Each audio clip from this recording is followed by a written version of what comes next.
love, marriage, Disney Channel. She loves me not. She loves me so. Man, look, if you're anything like me, all you see around you is failed marriages, people struggling or who are miserable in their marriage. And I'm gonna be quite frank, and I'm so sick of marriage and divorce in the church looking like the world. So let's change that.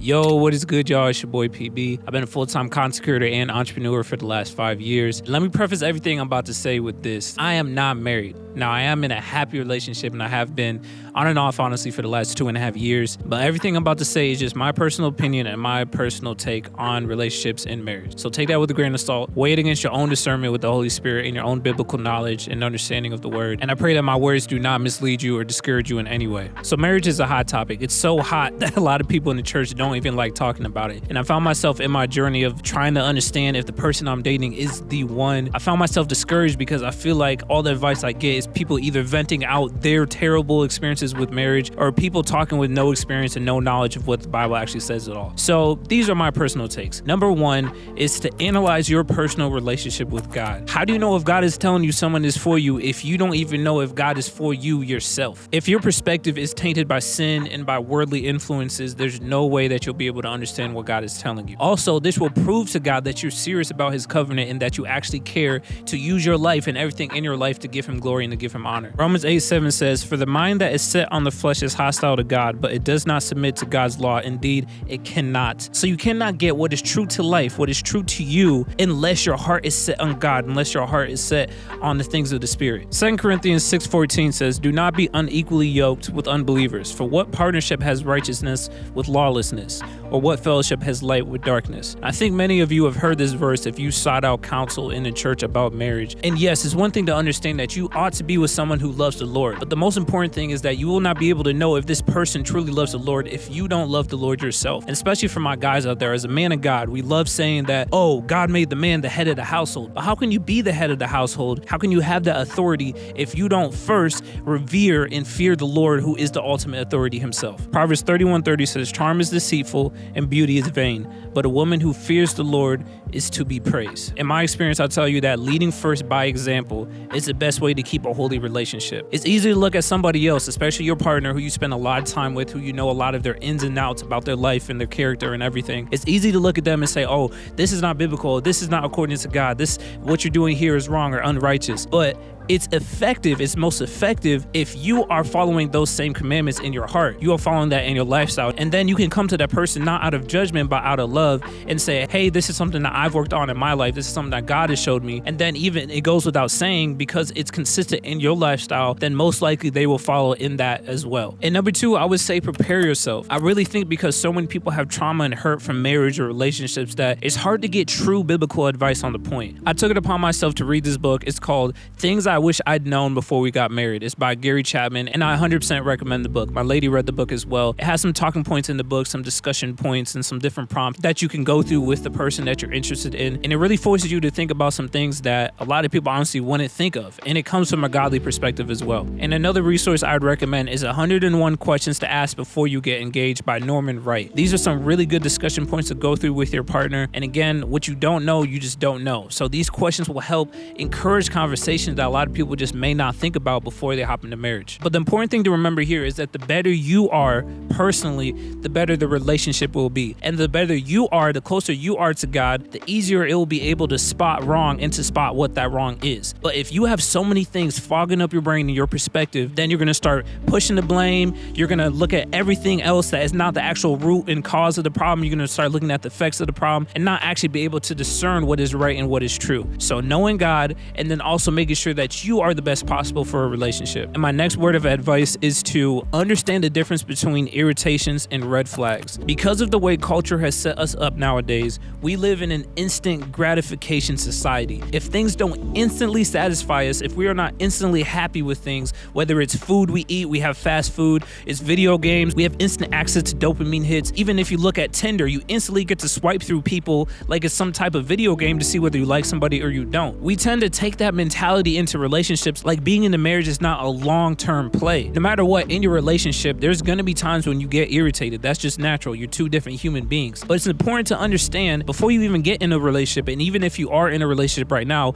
it's important to understand the difference between something that just simply irritates you, that can be talked about, that can be communicated, and that you can work out, and then something that's a complete red flag that you should not even get into a relationship with that person because this is something that is unacceptable. Examples of red flags for us, biblically it says that we should not be unequally yoked. So if someone does not have a strong relationship with God, that's a clear red flag. An irritation would be someone smacks when they eat or they chew with their mouth open. That's fixable. And honestly, that will exercise the good things in a relationship because it will force you to communicate. And that brings me to my last point. Analyze conflict resolution. I would say personally that a relationship is 50% picking a person, picking the right person, and 50% practicing godly and healthy relationship habits. No matter what, a relationship is a guy and a girl. Two humans cannot get more different than female and male. And then on top of that, you have people who grew up in different backgrounds with a different balance of brothers and sisters. One person may have grown up with both mother and father in the house. Another person may have grown up with just their mother or just their father. You can go on and on about the differences between two individuals. And you're telling me that you have two completely different individuals coming together and trying to live under one roof and create one life, a synergized life together. Of course, there's going to be conflict. And in my opinion, that's one of the most important things to be aware of early on in your relationship if you're just dating. How good is your conflict resolution? Because no matter what, when you step into marriage, it's going to be about how healthy you guys can get over different conflicts. One person may leave the toothpaste out on the counter. The other person may prefer it to actually be in the jar at the end of the day. One person may make the bed this way. Another person may make the bed the other way. One person does the dishes this way. Another person does the dishes this way. No matter what, there's going to be conflict. But do you have the ability to actually work through this conflict? Jackie Hill Perry said one time that conflict breeds intimacy. And I thought that was super profound because the more conflicts that you work over, the closer you get to that person and the more that you know about that person. And I took it a step further and kind of twisted around to say that lack of intimacy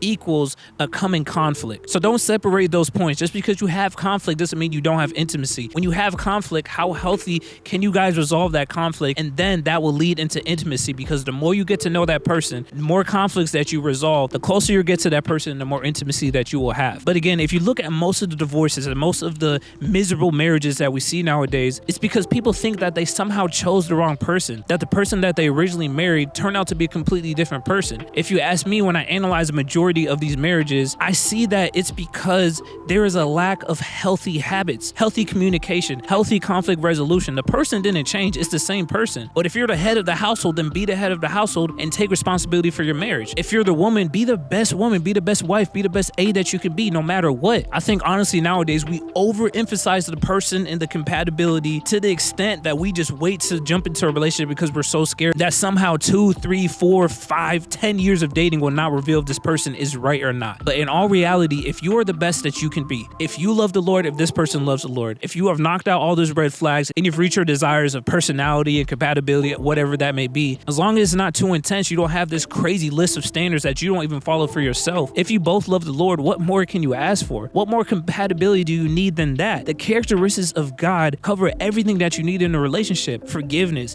grace, compassion, servant mind and servant heart, long suffering. Everything that you need is found within the love of God. So that's the main thing that I will say. If a person is the one, it will always start with them loving the Lord. If they don't love the Lord and have a consistent track record of faith with the Lord, then that's honestly the biggest red flag, and that is going to be the main reason of a failed marriage in the future. So I guarantee in the future I'm going to make more videos about relationships because marriage is the second biggest decision you will make in your life, especially as a Christian. And it's something that I think that we just don't talk honestly and biblically enough about. And if you watch this video hoping to get an answer on the person you're dating or the person you're talking to, you're not going to get it. This is just my personal opinion on marriage because I believe that the decision to get married is one of the biggest personal development and spiritual development events that you can go through in life. You have to voluntarily choose for yourself without any other influences.